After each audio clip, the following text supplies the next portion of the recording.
All right, can everyone hear me okay? Yeah, all right. Well, let's get started. Welcome everyone tonight to a teach-in for a Just Sierra Club. My name is Michaela Curry. My pronouns are she, her, and I'm a Sierra Club staff member out of the Carolinas.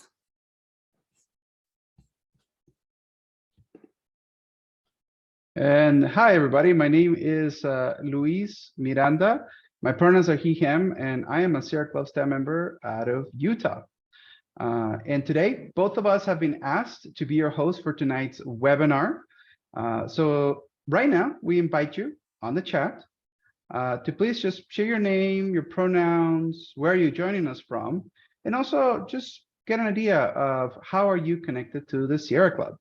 So we'll go ahead and drop those right now into the chat.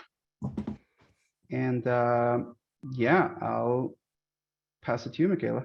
Yeah, before we continue, we want to acknowledge that for many of us, we live, relate, and work for climate justice within the context of what is known today as the United States of America. We acknowledge that this land, this precious turtle island, was violently stolen from Native communities, colonized, and today many of us are settlers in these lands, trying to address the very problems our ancestors created. So we want to take a moment to acknowledge our history, our position in it, and the wisdom and leadership from Native elders and communities in the climate justice movement. We invite you to share and acknowledge in the chat the Indigenous communities from where you are calling in from today. I'm joining today in the occupied lands of the Catawba and Eastern Cherokee in Western North Carolina.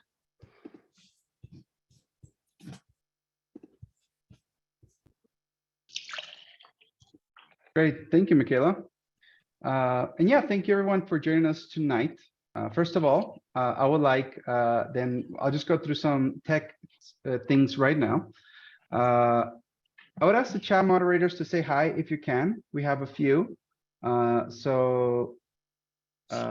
If you have any needs that come up, whether it's on situations of tech or other questions you may have, you can always reach out to them. And yeah, there you go. Hopefully we can see some of those folks there. Thank you. If you're joining tonight on Zoom, you can view live captions or live transcript by clicking the CC or closed captioning icon at the bottom bar of your Zoom window. If you have questions of the host or the speakers as we go, please use just a chat feature and our moderators will do their best to respond in due time. We will not be holding a question and answer session today, so we'll try to do our best to just respond to things. And we ask as we go just to be mindful about what we share and to do our best to contribute to the learning teaching session today. If for some reason, as we're going through, there's something that is becoming a little bit more difficult personally, if you're struggling and you need some more personal one-on-one support, know that we'll be opening a breakout room that you'll be able to join under, there'll be an option there to join a breakout room.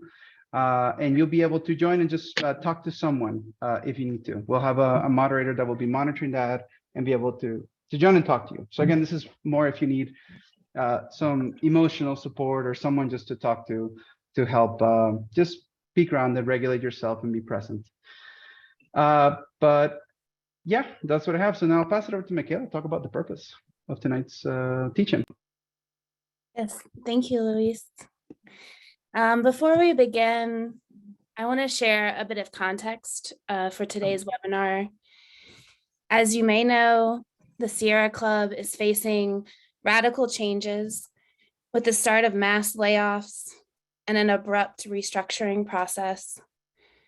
We know the way we collectively live our commitment to justice will have profound implications on how transformative the future of our work together and in our communities is. So, over a dozen staff members, volunteers, and partners of the Sierra Club have come together to put together this teach-in for a Just Sierra Club. Tonight, we'll learn through stories about the values and principles that have brought us to work together with the Sierra Club, how abiding to these values impacts the wins we're able to achieve for climate justice. We'll touch on the important moment the Sierra Club is going through, how these values give us hope for the future of the climate justice movement. Tonight's teach-in, more than anything, will be a love letter to the volunteers, staff members, and partners who work side by side to embody and live up to our beloved community. I'll pass it back to you, Luis. Thank you so much, Michaela, for grounding us up and with the purpose. And now the reason we're coming together today we're going to start first by discussing actually what are the values that bring us to the Sierra Club. So part of this teaching is we're going to cover the Sierra Club organizational values and also the principles for democratic organizing. So now you're probably, when thinking about the values and principles and why that matters, is that in many ways, the reasons we come together to work through the Sierra Club is because the values and the principles we identify with that helps us in our work, we feel like we can practice those here together because we know they work and because they're a part of us in the way that we want to show up. There are many environmental organizations that are doing incredible work, many with whom we work side by side. So for us to talk about what that all means, first let's understand what those values are. So we're first going to talk about the organizational values of the Sierra Club. So if you can move to the next slide, that'd be wonderful. And for this section, I'd like to invite our friend and star Sierra Club volunteer on my local chapter, Echo Peterson. So Echo, if you're there, would you please introduce yourself? Hi, yeah, I'm Echo Peterson and my pronouns are she, her, they, them. And I'm a volunteer organizer with Utah Needs Clean Energy at the Utah chapter of the Sierra Club. And that's where we're working to basically close the most harmful power plants in the West. Awesome. Thank you so much for joining today, Echo. And thank you for volunteering to support us with this. So would you please read the organizational values of the Sierra Club, which we show on your screen as well? Yeah, so these are the values that the organization abides by in all its work. The first, anti-racism. We commit to shifting power away from white supremacy, repairing harm, and ending structural racism. Balance. Our effectiveness comes from committing to caring for ourselves and others. Collaboration. We believe in just relationships that support collective work. Justice. We are accountable for our actions, our work, and how we show up with trust and respect. Transformation. We commit to changing our relationships to power, privilege, and oppression for ourselves and for the organization. Thank you, Echo, for sharing the organizational values. For those of you tuned in and with access to the chat, I want to invite you, if you could please write which of these organizational values that Echo just read you feel connected to today and why. But as you're doing that and think through it, Echo, I wanted to ask you, how have the organizational values of the Sierra Club come to be helpful to you in your work as a volunteer in the organization? Yeah, so for context, I've seen what happens when climate justice groups don't prioritize these values. I've volunteered in other groups where the values were only in the background. Group leaders often mentioned them, but there was no real focus on them. So they kind of just felt like words. And this kind of led to meetings where all volunteers really did was receive instruction, cross things off a checklist, and just move on. What I've really loved about volunteering in the Sierra Club's Utah chapter, especially in Utah Needs Clean Energy, is how it's become a communal and familial space for me. And values like collaboration and balance are some of the core principles there, and it shows. Because we take the time to learn about each other and to understand who we are as a chapter group. We slow down to brainstorm actions that will feel meaningful and long lasting. And what I really like is that it's done in collaboration with staff where all of us feel a co-ownership with our projects. For example, in Utah Needs Clean Energy, one of our current projects is writing an identity statement. And we're hoping to use this identity statement to define ourselves, like who we are, what we want to be, and how we want to affect change. And I really, really love that we're putting time and space and effort into nurturing a collective vision like this.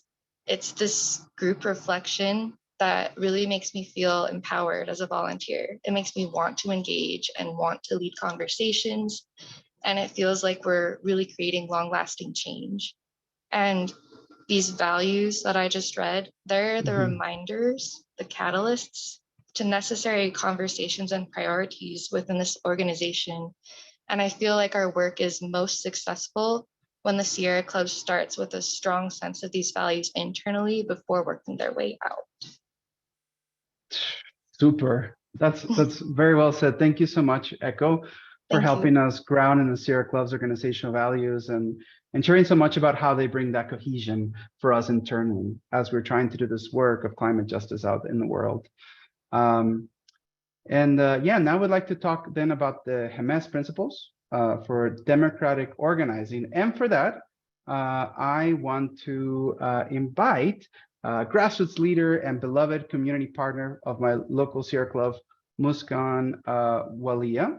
So yeah, Muskan, would you please introduce yourself? Yeah, I'm Muskan Walia. I use the she, her pronouns. I'm currently a student at the University of Utah, but more importantly, I'm a youth leader at Utah Youth for Environmental Solutions, which is a grassroots BIPOC youth-led group working for climate justice in Utah. And I previously was a volunteer with our Utah Sierra Club's chapter Clean Energy School campaign. Awesome. Thank you so much. It's so cool to have you here, Muskan, particularly as a partner. So could you tell us what are the HEMES principles for democratic organizing? Yeah, let me first say that the HEMES principles for democratic organizing don't originate from the Sierra Club. They were the outcome of a conference in Jemez, New Mexico in 1996 by the Grassroots Coalition of the Southwest Network for Environmental and Economic Justice. So these principles essentially offer guidance to mainstream mostly white environmental organizations like the Sierra Club who want to work in low income and people of color communities. So the principles are: number one, be inclusive; number two, emphasis on bottom-up organizing; number three, let people speak for themselves; number four, work together in solidarity and mutuality; number five, building just relationships among ourselves; and number six, commitment to self-transformation. Awesome. Thank you so much for reading those there. And they are also on the screen, as you can see. And we've shared them as well there. Thank you, Donna, as well, for sharing the link directly to those. So a question I'd like to ask folks with access to the chat: why is democratic organizing important to you in the fight for climate justice? So why is democratic organizing important to you in that fight for democratic justice? So I'll put this in the chat here for you folks. And Muskan, I want to ask you that question. Why do these principles for democratic organizing matter for your community group when working alongside Sierra Club volunteers and staff? Yeah, you know, as a young organizer, it's not unusual for me and other young people to work with organizations that have made us feel taken advantage of and tokenized, and our ideas completely disrespected just because we're young. But the Utah chapter of Sierra Club has really surprised us and encouraged us in how they've reached out in solidarity and have built an equal and authentic partnership that really honors our lived experiences and elevates our voices. You know, the chapter's ability to live these values has made us feel confident to keep going under a similar vision and recognized sort of our inherent power and supported the ideas we were advocating for. So this partnership has really helped us do such cool things like the die-in at the Great Salt Lake, passing resolutions in school districts, and developing a climate justice curriculum. And that's why I think the HEMES principles aren't just like a nice thing that we should do, but it's really the right way that we build a bigger movement to win fights for climate change. That is super. Thank you for sharing about that. I love this, and I appreciate as well just like your support and your authentic partnership with us as we continue to learn how to be a better organization and how to show up for our partners. So thank you, Muskan. Yeah, we could stop sharing screen for now. A few more things to say about these values. So the values that bring us to a Sierra Club is that when we share language, values, and principles, it helps us to work with the communities most impacted by climate change and the community organizers at the front lines of the fight for climate justice. So the way that we show up matters. People know what to expect from us as volunteers, staff members, also with each other as partners. So living these values help us to build trust, alignment, and coalition with others in the climate justice movement. And the cool thing is that when we have those values, it feels good, right? It feels like we got a bit of that magic sauce that makes this work sustainable, soulful, transformative in the long term. It brings the victories we desperately need. Is what can make a just Sierra Club so irresistible to work with. So thank you, Muskan. Now the question is, what's happening now? And so whoever is the host, could you please spotlight me and now spotlight the next person we'll be bringing, which is Michelle Mascareñas. Currently, the Sierra Club is going through a huge upheaval to carry out work due to layoffs and restructuring. I'm going to share here in the chat an article that I don't know if folks have seen recently. But if you don't have a primer, that'd be wonderful. Could somebody please pin Michelle as well? Thank you. So yeah, I pinned that article there. And so to talk about how we got here, Michelle I want to invite you to this conversation. Michelle's a climate justice movement elder, a luminary, a queen, somebody I look up to, and also Sierra Club's former national director of campaigns, which is a very big and important role. Unfortunately, until she was laid off last week. So thank you, Michelle. And just wanted to ask you a little bit of, so how did we get here to this moment?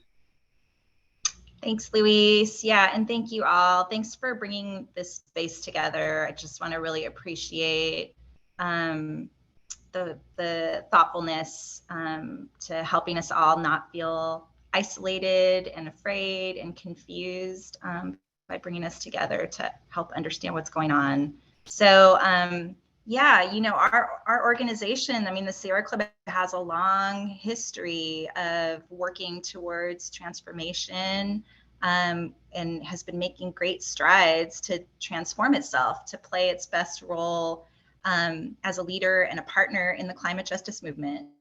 And that is critical in part because we are made up of 64 locally based chapters with locally rooted leadership that's place-based and helps wage powerful campaigns at the local level that we can leverage for bigger transformation. So it's been really critical that the Sierra Club has been moving towards those values that you all just talked about and shared. And it's really the only reason that I agree, you know, that when I was recruited a year and a half ago to join the Sierra Club, that I came to join was because of that transformative work. You know, and I want to just share, the organization has been moving in towards those values through work that the board approved after the Ramona Strategies report in 2001 and the restorative accountability process that was led by you know, Black folks really in this organization, taking the lead on helping to lead repair processes. Also our former executive director, Mike Brune, stepping down at a moment where the organization was really reckoning with its lack of attention to racial justice. And then new processes of collaboration between national and chapter, between those on the ground and those in leadership making decisions, or in formal kind of hierarchical leadership making decisions. And also between senior leaders across units and departments on different leadership teams, which was critical to helping to carry out this transformation towards our values. And all of which takes time, takes trust building, relationship building towards transformation. But what I have experienced in the last 2.5 months is really kind of like a pause on all that work and all of our values.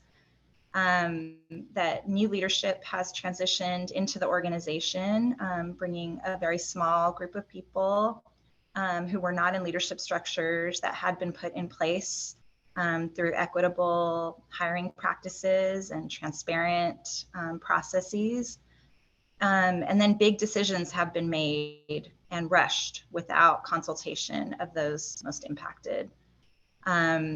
Last month, a budget was passed by the board without transparency or consultation, and that has deeply eroded trust. And I would say created a crisis of confidence in the organization. Yeah, that sounds, I mean, I've been here in the organization, and I've seen with you coming in and everybody working towards building those values, and also like the changes that have been happening recently. So how would you say what's going on now? What moment are we in? Yeah, I mean, I think people have been maybe reading the articles that are in the chat. Maybe you've seen things on Twitter and so forth, right? We're undergoing massive layoffs and a top-down organizational restructuring. And, you know, I want to name that change, and specifically structural change, is not only inevitable but necessary for the Sierra Club. But how we go about it is critical, right? The ends never justify the means. We know this, right? And this organization, you would think, would have learned that lesson from time and again, pretending that that's not the case.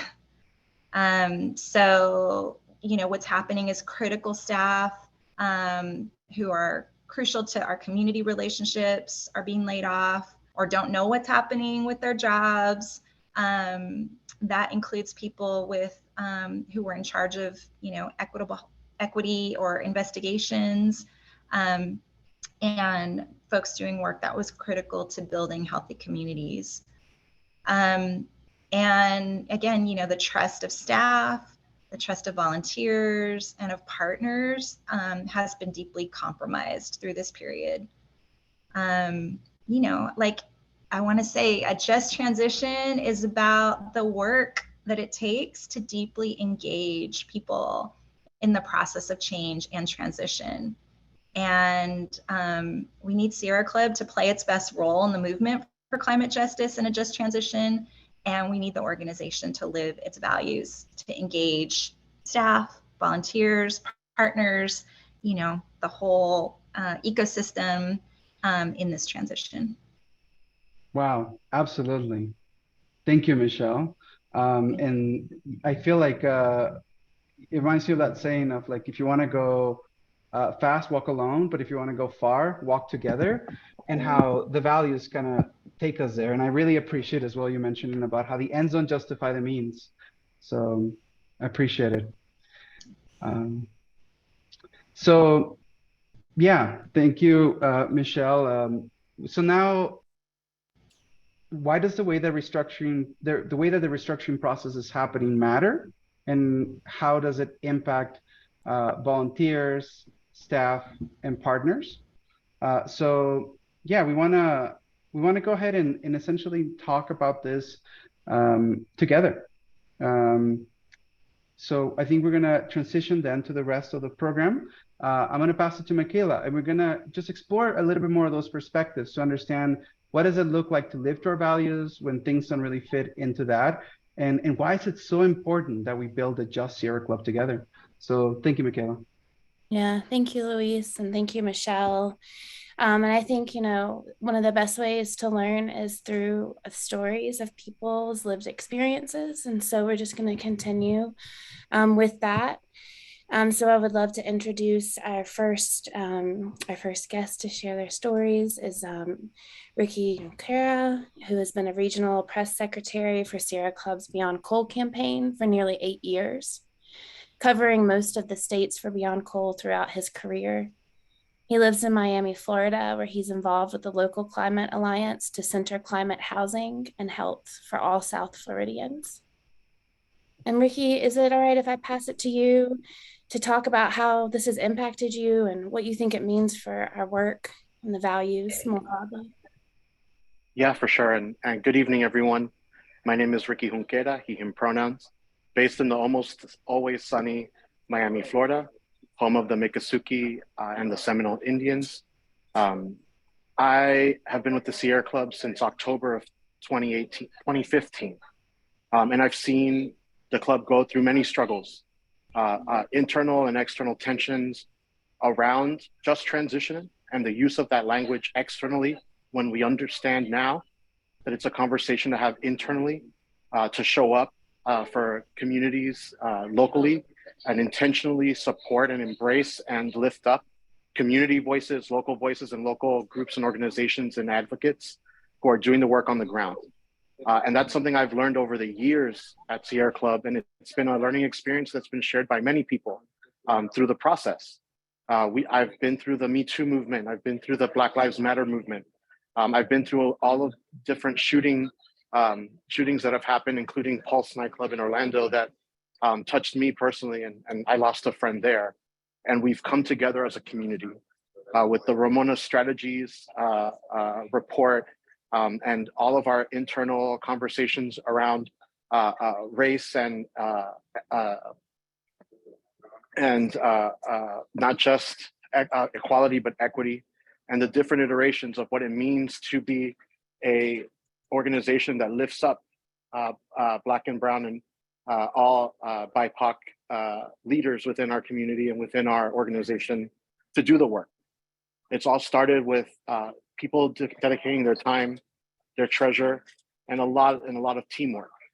And teamwork is what I want to talk about.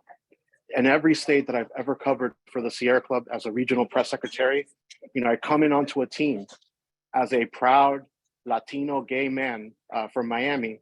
And many times the teams look nothing like me and the communities look nothing like me.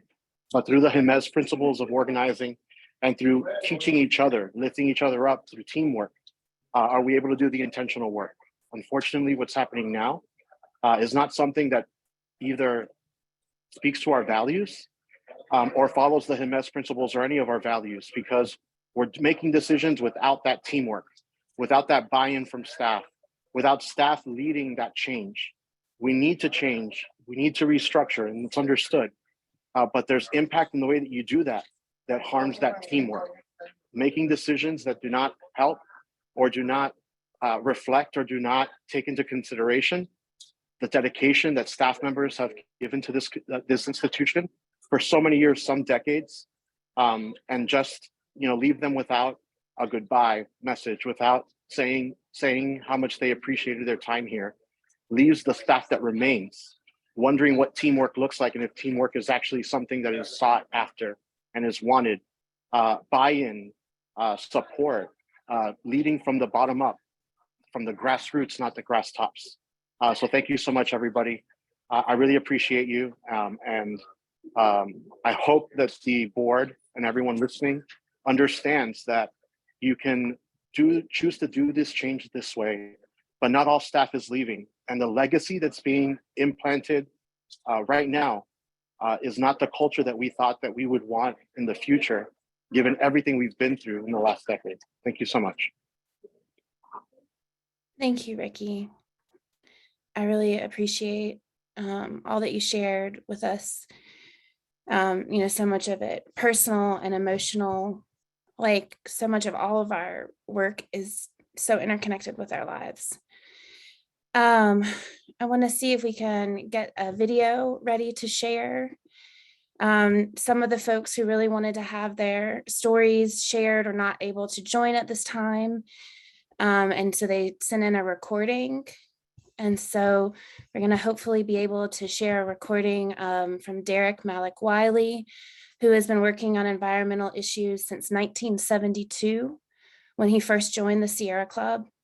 He's based in New Orleans with longstanding relationships with communities and leaders throughout Cancer Alley, a heavily impacted industrial zone that's upriver from the city. And if we're able to, go ahead and start playing the video from Daryl. Thank you. Good evening. My name's Daryl Malik Wiley. I'm a senior organizing representative with Sierra Club, based in New Orleans, Cancer Alley. I've been working up and down Mississippi River in Cancer Alley for over 40 years. And in fact, helped the term Cancer Alley in my earlier organizing days as a Sierra Club volunteer.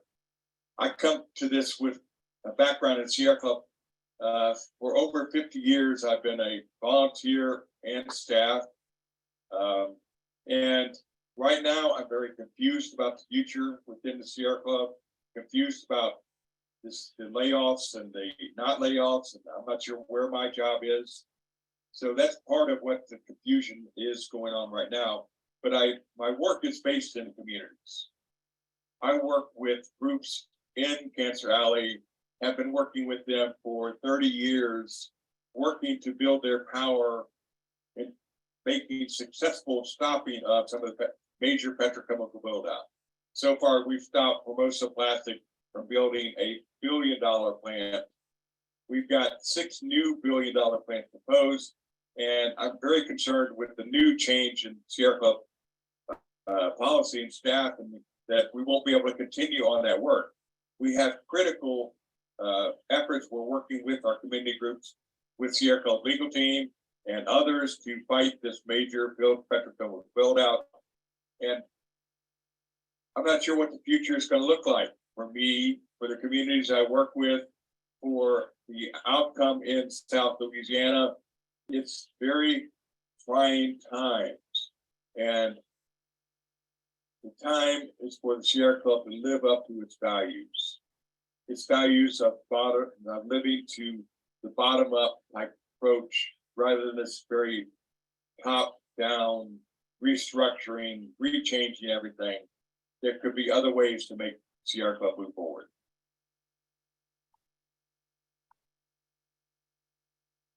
Good evening. My name's Daryl Wiley. Thank you. Stop sharing the slideshow now. And appreciate technology that enables us to hear from people who aren't here. Yes, we can just stop screen sharing, would be great. There you go, thank you. And I would love to move us along to the next person who's going to share some of their work and lived experiences with us. I'm going to be passing it to George Chavez, who was the Senior People and Culture Analyst, tracking Sierra Club's progress on equity, and who was laid off in April. George, thank you so much for joining us tonight. I'm going to pass it to you.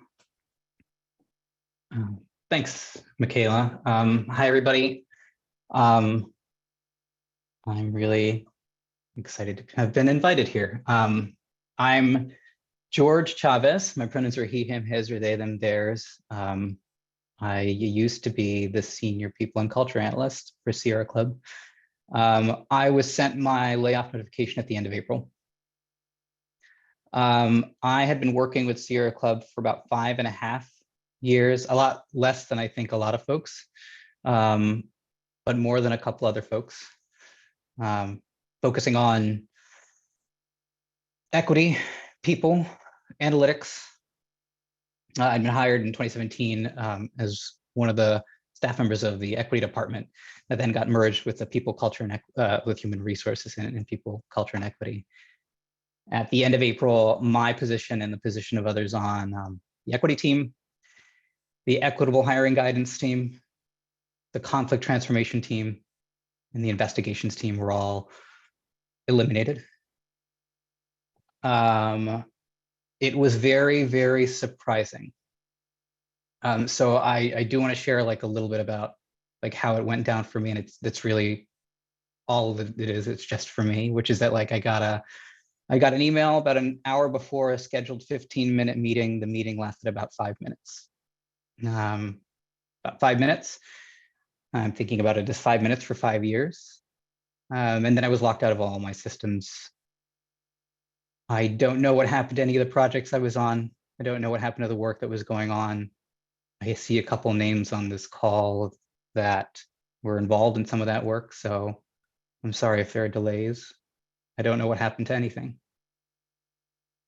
I was thinking about what to say, and I was talking to a friend who helpfully mentioned that it felt ironic that I was actually part of the values working group. So like a long time ago, I don't know how many of you all remember if you were part of the organizational values development, but there was this working group of folks, of staff and volunteers that got together to try to propose these values for the board. I was part of that team, and that lasted a very long time, like 2 years, I want to say almost. Slow process that led to the 5 values that Echo helped describe earlier on. And then I got laid off in a 5-minute call a couple weeks ago. I was told that the Sierra Club is moving in a different direction than I think the equity team, the equitable hiring team, conflict transformation investigations team is going, and I have questions about what that means. I live in Washington, D.C., Anacostia and Conchtank land. I take the bus every so often, and we have something here that's called the ghost bus. It's not the official term, but it's what a lot of people call it, which is the bus says it's going to be here in 5 minutes and then it never comes. 40 minutes passes, it's never come, and maybe the next one won't come at all. And to me, it was getting better, but there are still ghost buses. And it felt as if someone decided that there were still ghost buses, so let's just get rid of the bus line. Let's get rid of all the drivers. Let's pull out the bus stop. No one talked to the drivers about what the issues were. No one talked to the people living at those bus stops. And I worry about all the people that are stranded, where they are. That's why I'm still holding this. Like, what happened to all of the things that were going on? What about the people who needed support in hiring? What about the people who are counting on cultural transformation in their chapter? What about the people who are waiting on complaints that they had filed and were expecting the investigations team to get back to them on? I don't know. So were we where we needed to be? I was always told the values were aspirational. We weren't there yet. And we're not there yet. But does that mean that we end it all? I'm really resonating with what folks have shared earlier about how we need to move a little slower if we want to work together. And when I look at the values working group and the values, I feel like that's what that means. And I'm worried that we're just going in a very different direction than where I thought we were. Change is necessary. I think change is important. I think we should fix the bus lines. I think we should get rid of the ghost bus. I think we should still have public transportation, though. People need to get places. So yeah, thank you for inviting me into this space. Pass it back to you, Michaela. Thank you so much, George. Thank you for all the work that you held, the way that you held it. Thank you for the way you're showing up here tonight. And George was really awesome. He was a great union member, and Stolen should be there's someone he who's didn't not manage it. on mute. So if you want to make sure that you're muted. But yeah, thank you, George. George, I also just want to thank everyone who's coming here and like putting their heart and spirit and what they've gone through on the line for us all to hear, and just really appreciate that.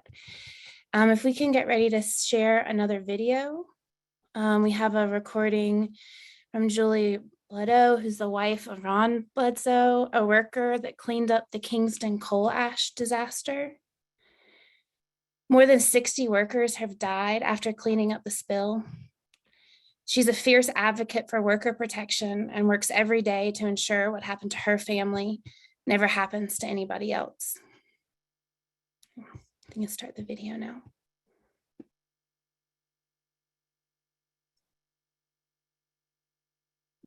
My name is Julie Bledsoe. My husband is Ron. He worked on the Kingston coal ash spill cleanup. The workers there were told the coal ash was safe. Here we are, many years later, and we have over 60 dead workers. Actually, Tommy Johnson, a very dear co-worker of my husband, died today. So we are very sad about the loss of Tommy. These workers were not allowed to wear dust masks. They were told that the coal ash would not hurt them. And they were told if they did try to bring their own dust mask and put it on, they would be shown to the gate. This was during the recession, and so people believed and they worked, and sadly, many of them have learned the hard way that coal ash can make you sick.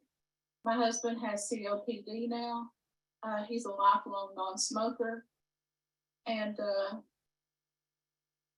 we're doing all we can to keep him as healthy as possible as we go through our lives and go forward after Kingston. So we were very shocked to realize that this had happened during modern history. You don't think of things like this happening today with all of the safeguards and things in place. So we learned the hard way, and we felt alone. And I had went to a county commissioners meeting to talk about coal ash and its dangers, and I met some Sierra Club folks, and I was amazed at the ways that they knew how to go to Washington, for instance. I was able to go to Washington and speak to the EPA. They're getting ready to relax some conditions with coal ash. We were able to do some things with the help of Sierra Club here in the community to educate people and let people know about the dangers of coal ash.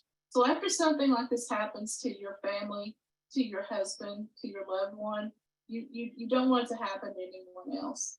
So we need the Sierra Club. We need the boots on the ground here in our communities. When I went to Washington, there was a precious young lady there who knew the lay of the land, which I did not know in Washington. I had never, been to a congressman's office before in my life. And she was able to show me around. She had an itinerary, a plan, and she just took me and showed me these places. And I went in and talked to people, and it was wonderful. And the common person needs these people with this level of intelligence and integrity and knowledge. We need the Sierra Club. We don't need them to change. We need them in our communities. Thank you.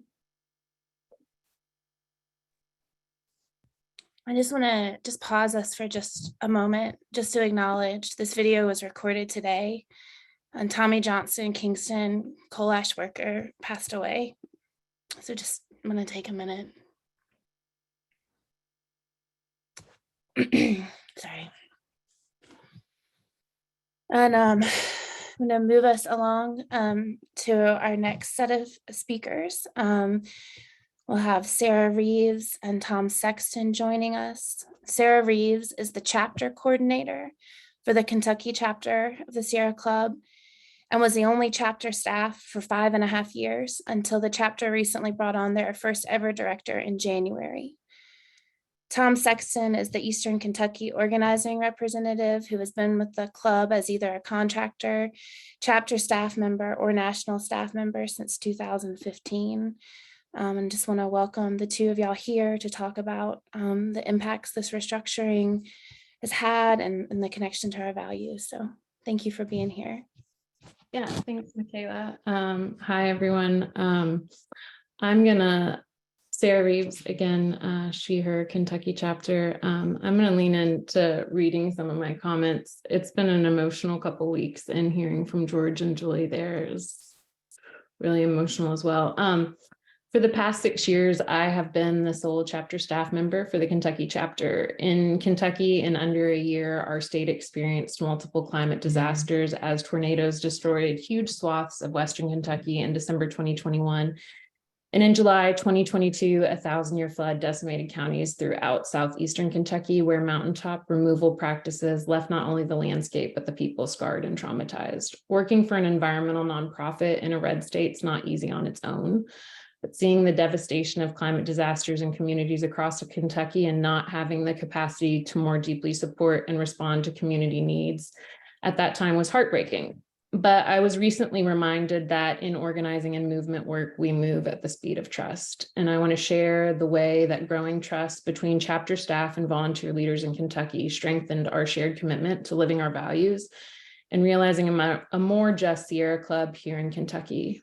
On a personal note, as solo chapter staff working with volunteer leaders, I found myself in a position where I became a full-time single parent at the same time that I had a parent who became dependent on me due to Alzheimer's.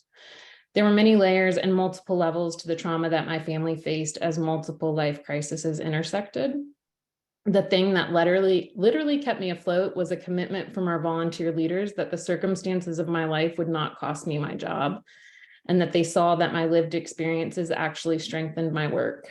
And even more than that, as we began to deepen and strengthen our work, our relationship and commitment to one another and our values deepened as well.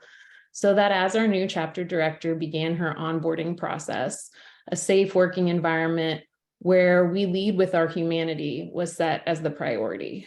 Chapter leadership also committed to signing on to phase 1 of the implementation of the structural assessment. The outcome of this was that we went from an under-resourced red state to a chapter with a staff team, easier access to resources from national through the new management structure, and the ability for our chapter to more deeply support our national organizers' work in Eastern Kentucky.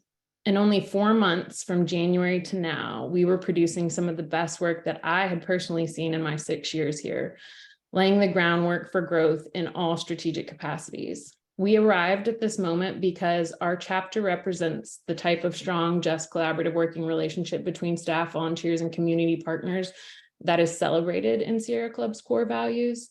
Today, it feels like our momentum is all but stopped, and it appears as though our support structure is being dismantled in under 2 weeks. The point that's the most painful for me as someone who stayed here for 6 years through varying hardships is coming to the realization that our plans to deepen our work in Eastern Kentucky may be erased as many people are still displaced from the floods of almost a year ago.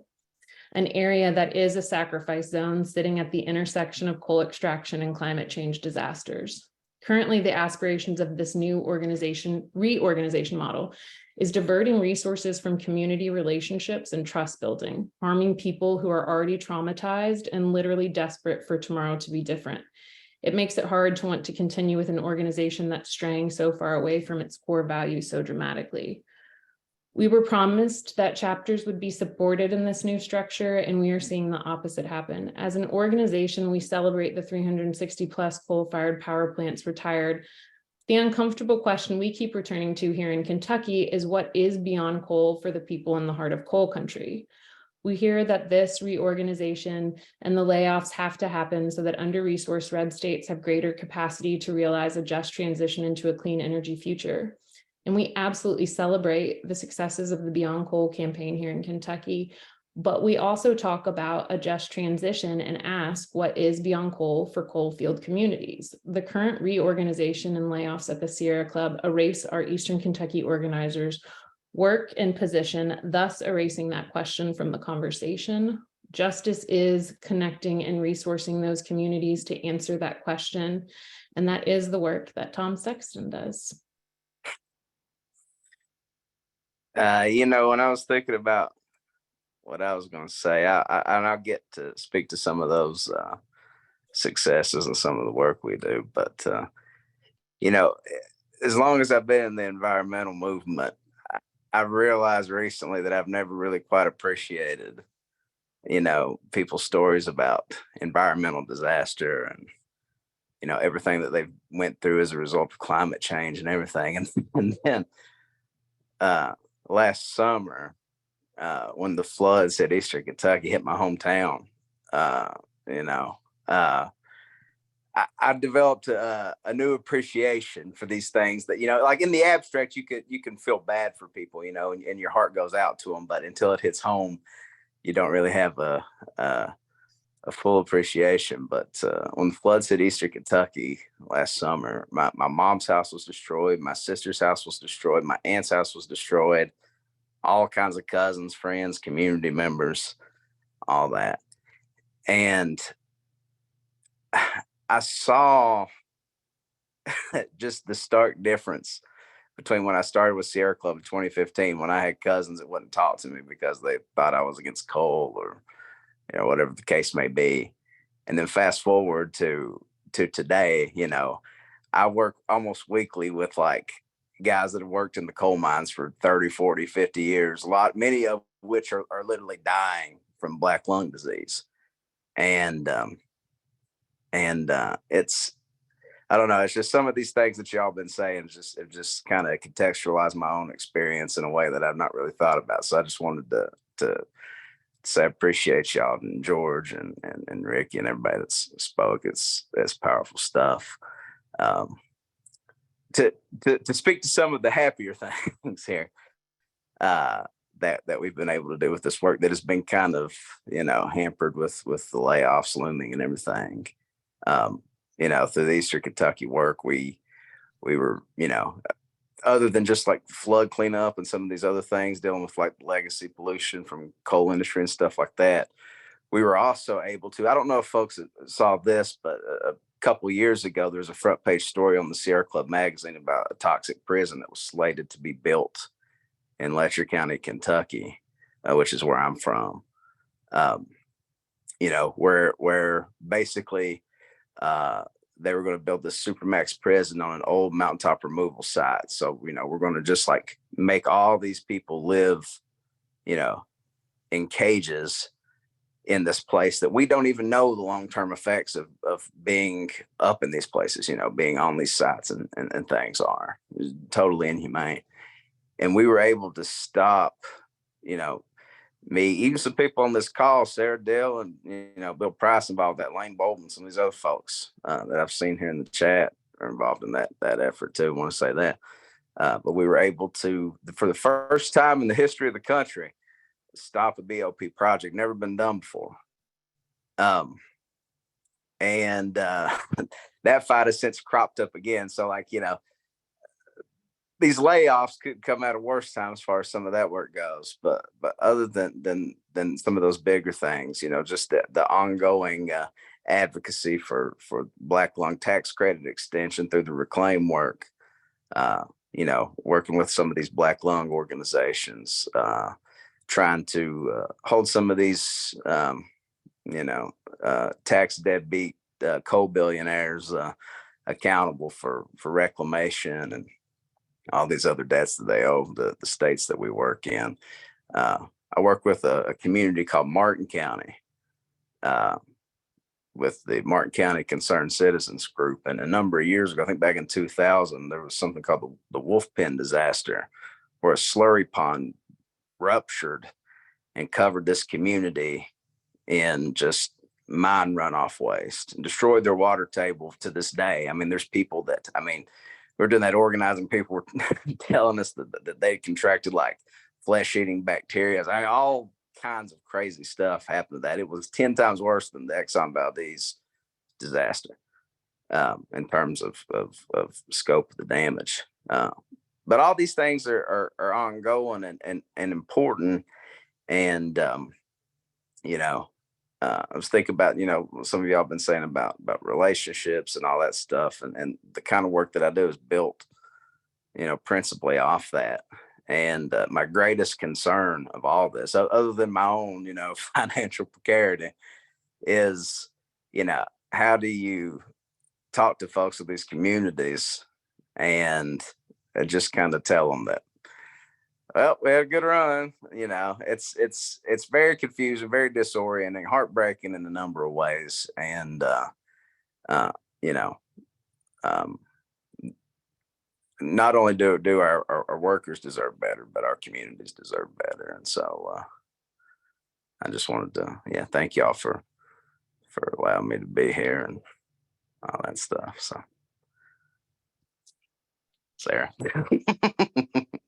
Yeah, thank you to Tom and Sarah. Appreciate y'all, especially as I once and always in my heart Kentuckian, and just so much care to everyone still experiencing the fallout from those natural disasters. We have one more speaker this evening here to share his story and experience. Honored to introduce Brian Perez. I know I can't roll my R's, Brian. I'm really sorry. He's a lifelong advocate and organizer in Houston, Texas, focusing on cultural arts and environmental justice.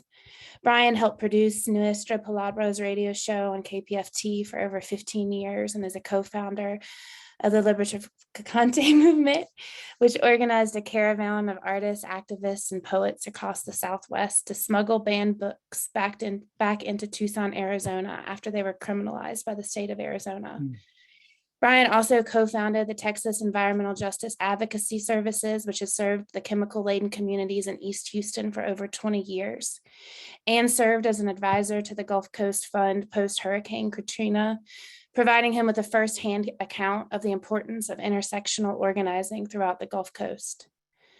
Brian now works for the Sierra Club's Healthy Communities campaign and has been focused on building a just recovery framework after Hurricane Harvey struck Houston in 2017. Brian is currently a member of Another Gulf is Possible and has been helping with ongoing just recovery efforts in the region. Brian, I'll pass it to you.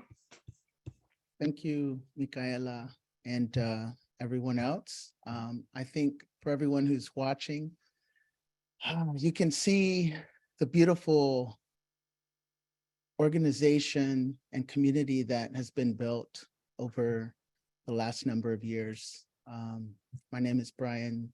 I live in Houston, Texas, and these are all occupied lands of Native Indigenous peoples.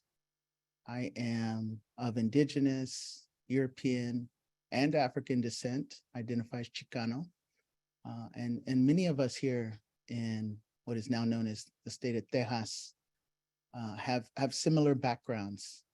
So our identities have always been complicated, and we've experienced violence and colonization from many entities.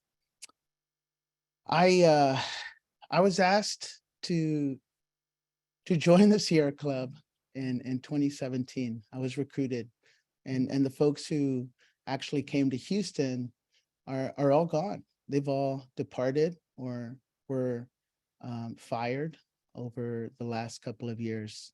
Lena, Al, Tane, Kelly, Bossy, all of these folks. And, you know, I've been doing this work for a long time. I was asked why I do it. Well, because my grandmother died when I was in 3rd grade. She had kidney problems. And for 10 years, she drove herself about 45, 50 miles to get treated because they were in a small West Texas town. I do this work because the area that my parents grew up in did not have drinkable water, you know, since I remember. And Big Spring is the first town to have to actually recycle its wastewater to provide some level of drinking water. A town that is named after life-giving springs in a very, very arid area. I do this work because I grew up with headaches and rashes, nausea, fatigue, and chemical sensitivities. I do this work because my partner's parents, both of them died of cancer in the last 4 years. I do this work because it is necessary, because my mom worked 2 jobs to put us to private school so that we could have a better life and make change. I do this work because my dad sacrificed his own family and, you know, life being an organizer with AFL-CIO. And he's been doing it his whole life. Him and my mom were part of GI Forum in the 50s and 60s because his father was a World War II vet and was not provided the government help and assistance that was being provided to white soldiers. You know, these are all the reasons. These are the things that have helped shape me and guide me also, right? the incredible strength of my family, of the community that I grew up in, and the organizers and folks that I have surrounded myself with, you know, over the last number of decades that I've been doing this work. And I knew that taking this job was going to be difficult. I've heard a lot of conversations about change, and it's important to remember that change is constant. This is not something that's new to anyone or any situation. Change is constant. And you know, Michelle said this at the beginning. You know, it's how we go about change that matters most. And you have witnessed the participatory nature of that change on this call with these incredible speakers and beautiful people who we all have had, you know, to have challenging conversations internally and externally with our partners since we started doing this work. And I think, you know, what is at threat and what most concerns me is that commitment to this process, this participatory process. And, you know, we had to fight for that. This is not something that was readily accessible and available. These jobs were not readily available and accessible. I don't recall organizer and an organizer of color that was hired by Sierra Club National to do work in a place like Houston, Texas, since I've been around.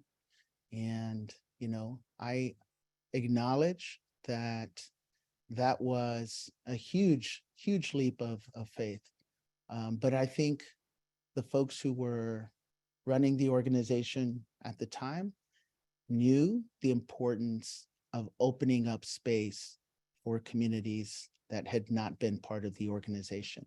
It is necessary for that to happen if this organization is to maintain its level of influence across the country.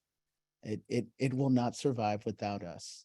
And I think, you know, that is what most worries me. I've spent the last 6 years now working to rebuild that trust with community partners in Houston, in Port Arthur, Corpus Christi, in South Texas, in Lake Charles, in New Orleans, all over Bayou Country. And it is not something that is transferable once I'm gone. You know, people understand how we all work and trust that we are keeping their communities and them as individuals safe, that their voices are being heard, and that we are doing everything that we can to prioritize their needs, not the Sierra Club's you know, campaign goals, but that we are listening. And, you know, our job as organizers and campaign reps is to ensure that we are meeting the goals of our grants and that we are also incorporating and prioritizing the needs of those at the very bottom. This is the only way that change, you know, will happen for all of us. And I'm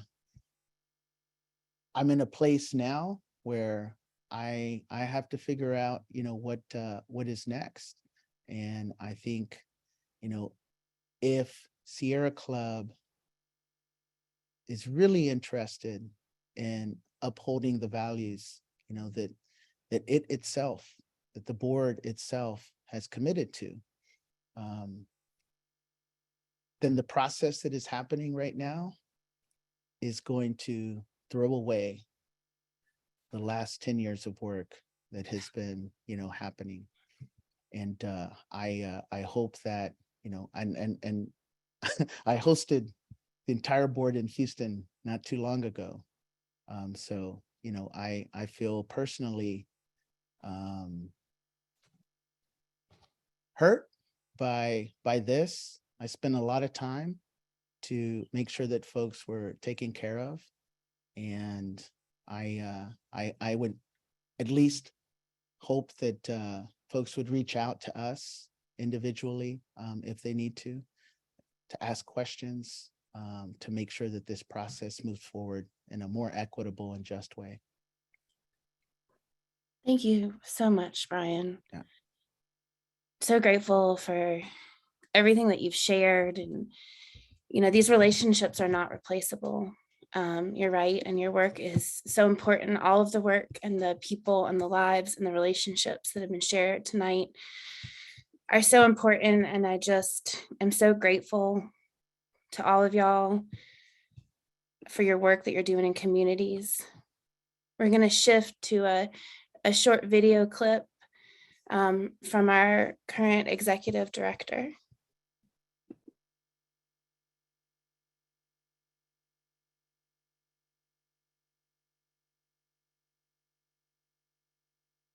One of the things I'm most proud of is that over the last decade, the Sierra Club has become increasingly a trusted ally of environmental justice communities across the country. And that gives me hope.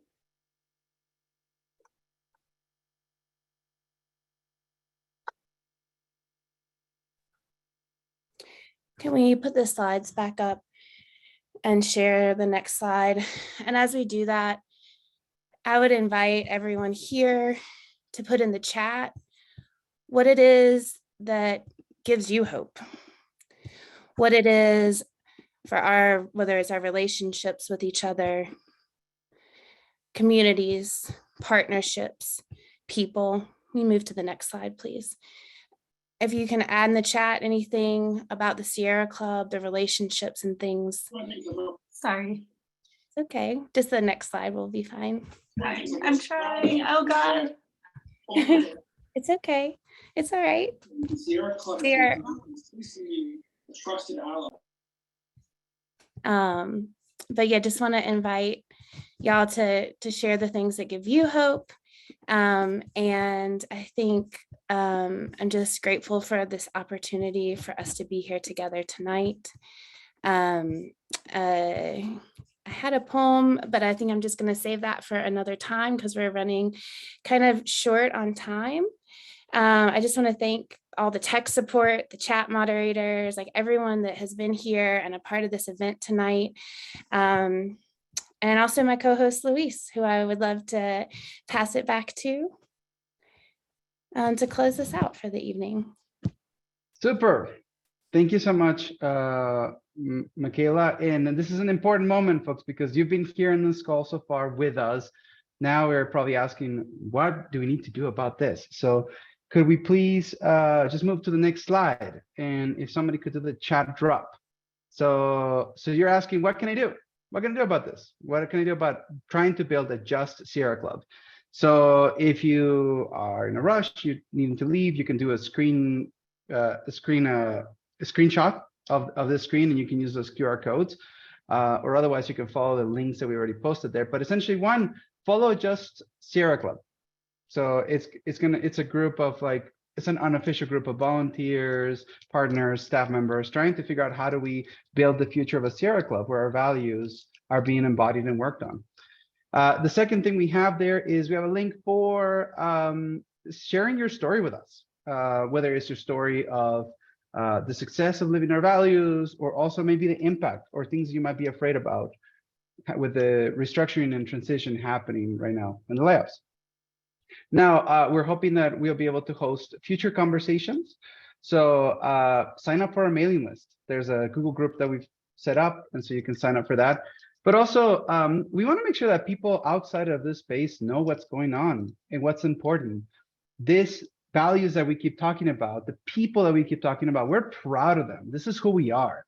So if you want to post about this on social media, go for it. Instagram, Facebook, whatever it is, TikTok, go for it. If you want to use the hashtag Just Sierra Club, that'll be welcome. And that way we can track some of those and see what's going on. So those are the things you can go ahead and do for now. If you have questions, of course, you can always put them in the chat. And let's keep this slide up still. I just want to, once again, just do a little bit of gratitude. I want to thank you, everybody who's joined us today. We had volunteers, partners, staff members who helped set up this call today that we've had. It's I think it's around it's almost 20 people that have been involved in one way or another making this happening. I want to thank you in particular Echo, Muskan, Michelle, Ricky, Daryl, George, Sarah, Julie, Tom, Brian, for sharing your stories of vulnerability with all of us.